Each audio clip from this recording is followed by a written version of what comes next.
asertividad consiste en la habilidad de manejar situaciones o experiencias de tal forma en la que podamos expresar nuestros límites y nuestros valores personales de forma sana y a la vez contribuir a construir de una manera positiva, pero a la vez responsable, nuestras relaciones. El miedo a decir no se contrarresta con la asertividad.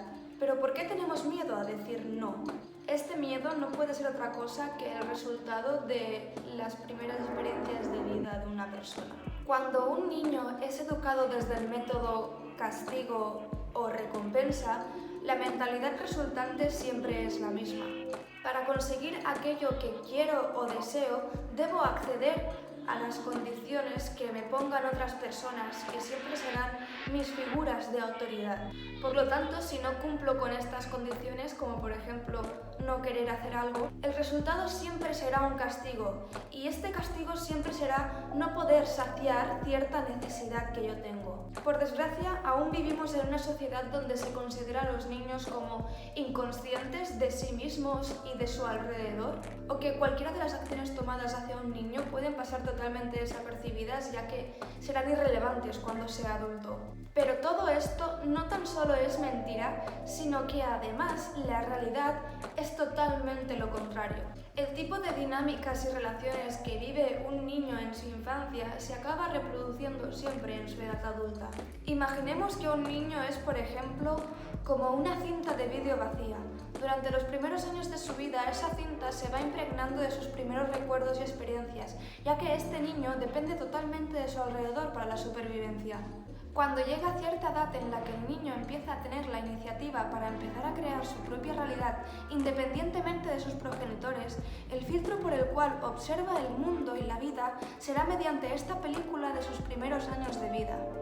Entonces, la persona deja de grabar con esa cinta de vídeo y empieza a reproducirla. Si un niño crece viendo una dinámica tóxica entre su padre y su madre, ¿qué tipo de relaciones proyectará en su edad adulta? Si un niño crece con la idea de que para ser aceptado y amado tiene que acceder a los deseos de los demás, a pesar de que ello hiera su propia integridad y vaya en contra de sus necesidades, ¿qué clase de situaciones atraerá? Si sufres este miedo crónico a decir no o a expresarte con asertividad, te invito a revisar qué película de tu niñez tienes grabada en tu mente.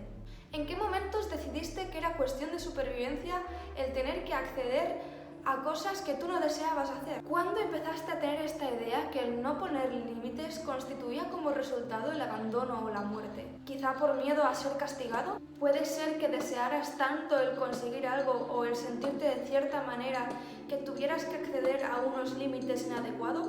Si lo pensamos bien, desde esa perspectiva, sí se trata de una cuestión de vida o muerte para un niño. Cuando dependes de unas personas que te proporcionan comida, un techo bajo el que vivir, una vida y, lo más importante, amor y atención, ¿cómo no vas a considerar una cuestión de supervivencia el tener que renunciar a límites personales o necesidades propias? El auténtico peligro es la terrible potencialidad que esto supone para las futuras relaciones de un niño en su edad adulta. Cuando alguien es incapaz de expresar no como respuesta ante algo que no quiere hacer, esa persona claramente vive en un constante estado de desempoderamiento.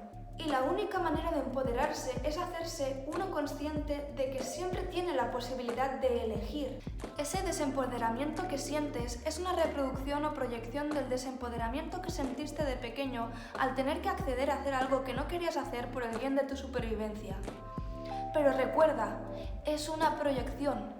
Cuando el cerebro recuerda algo, es como si lo estuviera viviendo en el momento presente, y esto ha sido demostrado infinitas veces.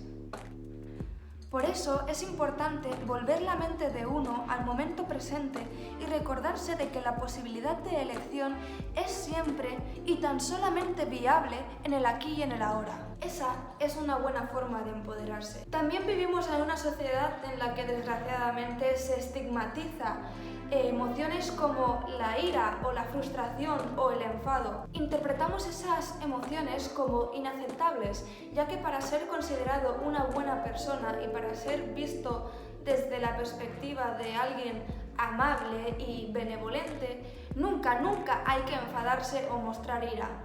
Así es como reprimimos emociones que consideramos negativas. Pero la realidad es que la primerísima y más natural reacción del ser humano ante algo o alguien que está sobrepasando sus límites es el enfado. Al reprimir esto o interpretarlo como negativo, es lo mismo a decirnos a nosotros mismos que permitimos la violación de nuestros límites sin oponer resistencia o reactividad hacia ello. Por lo tanto, nuestro derecho a reclamar aquello que necesitamos es totalmente inaceptable. El enfado o la ira no es por eso la emoción más armónica o positiva que pueda existir, pero sí contiene una vibración mucho más elevada dentro de este espectro de emociones bajas, como por ejemplo la tristeza o el desempoderamiento. Pero uno no puede aspirar a pasar del desempoderamiento a sentir una asertividad totalmente positiva y serena. Intentar hacer eso de la noche a la mañana es engañarse a uno mismo. Y lo que es peor, dejar pasar la oportunidad de poder escalar de forma natural y progresiva todas esas emociones según su vibración. El enfado es una herramienta imprescindible para cuando uno empieza a poner en práctica sus límites y el saber decir no. Sobre todo porque te encontrarás que muchas veces sin una reactividad clara hacia otros dañando tus límites, no serás tomado en serio ni se dará credibilidad a tus necesidades internas. Esto sucede cuando has acostumbrado durante mucho tiempo a las personas de tu alrededor a ese estado tuyo de pasividad.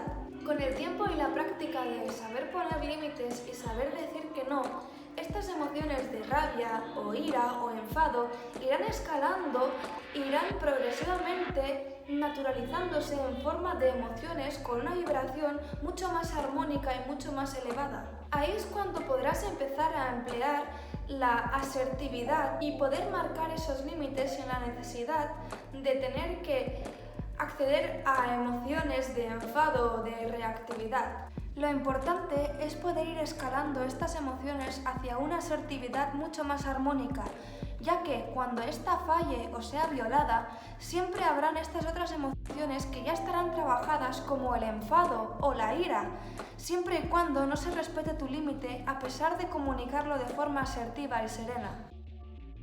Es imprescindible recordar y tener en cuenta de que existe esta película que reproducimos en nuestra mente. Al ser conscientes de ello, podemos dividir la imagen que tenemos proyectada de la persona que realmente tenemos enfrente. Hacer esto no tan solo es beneficioso para saber discernir entre esa persona que tenemos delante y nuestro padre o nuestra madre o esa figura de autoridad de la cual dependíamos y de la cual dependía nuestra supervivencia cuando éramos pequeños, sino también para devolvernos al momento presente, el único momento en el cual podemos ser conscientes de que tenemos el poder de elección aquí y ahora. Y aquí vienen las buenas noticias. Podemos perfectamente reprogramar nuestra mente, sustituir esa película por una totalmente nueva, gracias a esta práctica y al tener la asertividad como herramienta. Primero de todo, siendo conscientes de nuestra proyección. Segundo, siendo conscientes de nuestro poder de elección en el momento presente. Y tercero, ese poder puede ser gestionado gracias a las herramientas que tenemos, que son todo este espectro de emociones que, a pesar de que la sociedad o nuestra educación nos enseñen que esas emociones son negativas o inaceptables, es mucho mejor traerlas a la luz de la consciencia en vez de reprimirlas.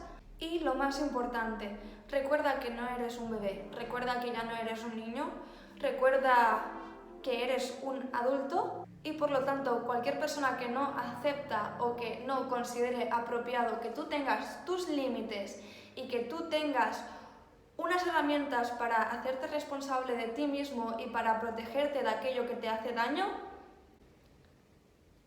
sinceramente puedes mandar a esa persona y ser feliz buscando y rodeándote de gente que sí que te respete y sí te quiera por quien realmente eres y no por lo que pueden obtener de ti.